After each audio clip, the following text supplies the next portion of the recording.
একটা সময় ছিল আমি অনেক হাসতাম, সত্যি বলছি। অল্পতেই হেসে উঠতাম। কিন্তু আজকাল নিজেকে আয়নায় দেখলেও নিজেকে চিনতে পারি না। সেই মেয়ে তো আর আমি নেই। আমি ছিলাম একটা সাধারণ মেয়ে। স্বপ্ন দেখতাম ভালোবাসার, সংসারের, একটুখানি শান্তির। ভাবতাম আমারও একটা আপন মানুষ হবে, যে বুঝবে আমাকে, জড়িয়ে ধরবে, সময়ের আগুন থেকে বাঁচাতে। কিন্তু বাস্তবতায় শিখেছি সব চাওয়া পূর্ণ হয় না। সব সম্পর্ক ভালোবাসা নিয়ে তৈরি হয় না।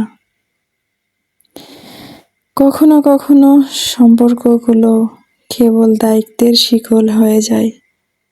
আর আমি শুধু চুপচাপ সেটা বইতে থাকি হাসি মুখে। বিয়ের পর আমি নিজেকে বিলিয়ে দিয়েছিলাম। স্বামী, সংসার, শ্বশুরবাড়ি, সবার জন্য। কিন্তু কেউ কখনো আমাকে জিজ্ঞেস করেনি আমি কেমন আছি, আমি মানুষটা আসলে কেমন আছি।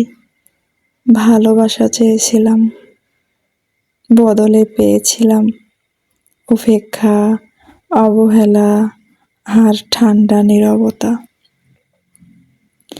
সে আমার সামনে থেকেও অনেক দূরে ছিল। রাতে পাশে থাকতো, তবুও মনে হতো আমি খুবই একা।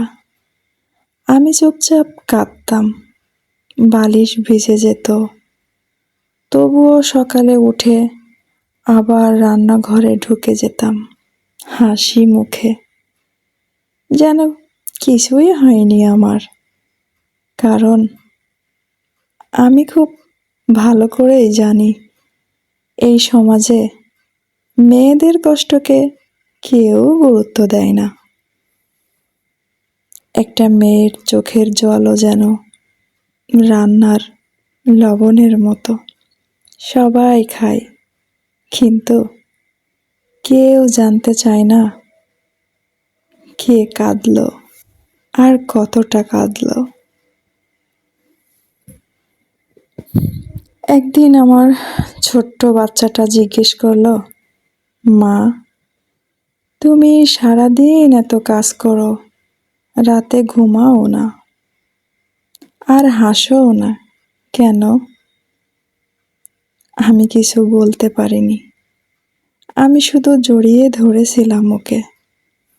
কারণ এই পৃথিবীতে একমাত্র ওই আমাকে নিঃস্বার্থভাবে ভালোবেসেছে।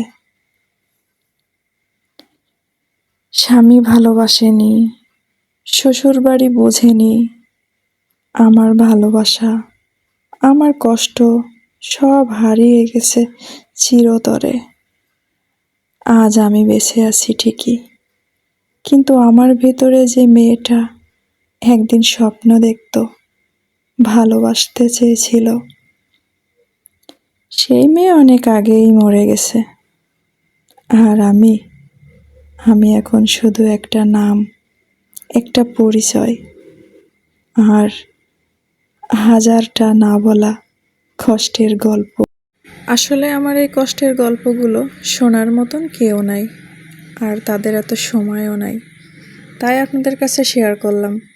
যদি ভালো লেগে থাকে আমার এই কষ্টের গল্পটা, সাথে আমার রান্নার ভিডিওটা, অবশ্যই লাইক কমেন্ট করে শেয়ার দিয়ে দিবেন, পাশে থাকবেন অবশ্যই। আর আমার ফেসবুক পেজ থেকে দেখলে অবশ্যই ফলো দিয়ে রাখবেন এমন গল্প শোনার জন্য, সাথে রান্নার ভিডিও দেখার জন্য। দেখা হচ্ছে নতুন কোনো ভিডিও নিয়ে, নতুন কোনো গল্প নিয়ে। সেই পর্যন্ত সবাই ভালো থাকবেন, সুস্থ থাকবেন। আল্লাহ হাফেজ।